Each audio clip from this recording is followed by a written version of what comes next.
চন্দ্রিমা ভট্টাচার্য বলছেন যে আমার আনুগত্য যখন প্রশ্নের মুখে তখন মনে হয়েছে আমি ব্যর্থ। নেত্রী ফোন করে তাকে বলেছেন যে আমি নাকি ওদের হাতে ভবন তুলে দিয়েছি।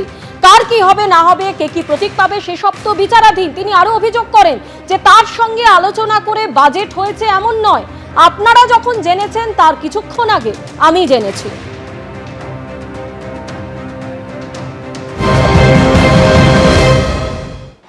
বাজেট আমি বলে দিই আপনাদের যে আমার সাথে খুব ডিসকাশন করে যে বাজেট তৈরি হয়েছে কখনোই সেটা তৈরি হয়নি। আপনারা জনতা জেনেছে যখন তার কয়েক ঘন্টা আগে আমি জেনেছি। আপনার দায়িত্ব মানে আপনি সই করেছেন অথচ আপনাকে জানানো আনুগত্য তো বটেই যে যাই হোক আনুগত্য তো দেখিয়েছি আমি তো। এটা ভয়ঙ্কর অভিযোগ। আনুগত্য প্রশ্নের মুখে বলে পদত্যাগ।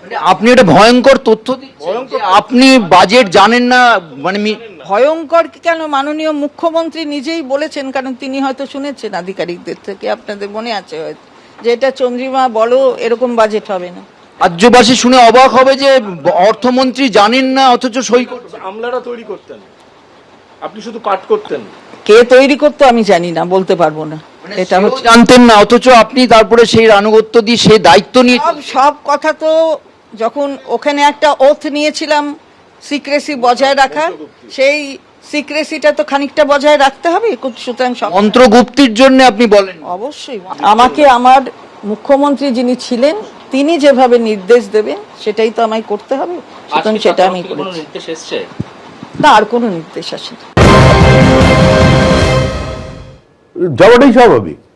তৃণমূল কোনোদিনই কোনো রাজনৈতিক দল ছিল না। তৃণমূল হয়ে গিয়েছিল লুটেরাদের দল, নীতি ছিল দুর্নীতি। তৃণমূলের ভিত্তিই ছিল কাটমানি।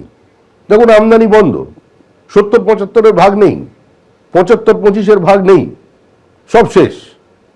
তখন দল ছেড়ে চলে যাচ্ছে। তৃণমূলের এখন একমাত্র জায়গা হচ্ছে মডার্ন ইসলামিক হিস্ট্রি সিলেবাসে, এর বাইরে তৃণমূলের অস্তিত্ব থাকবে না।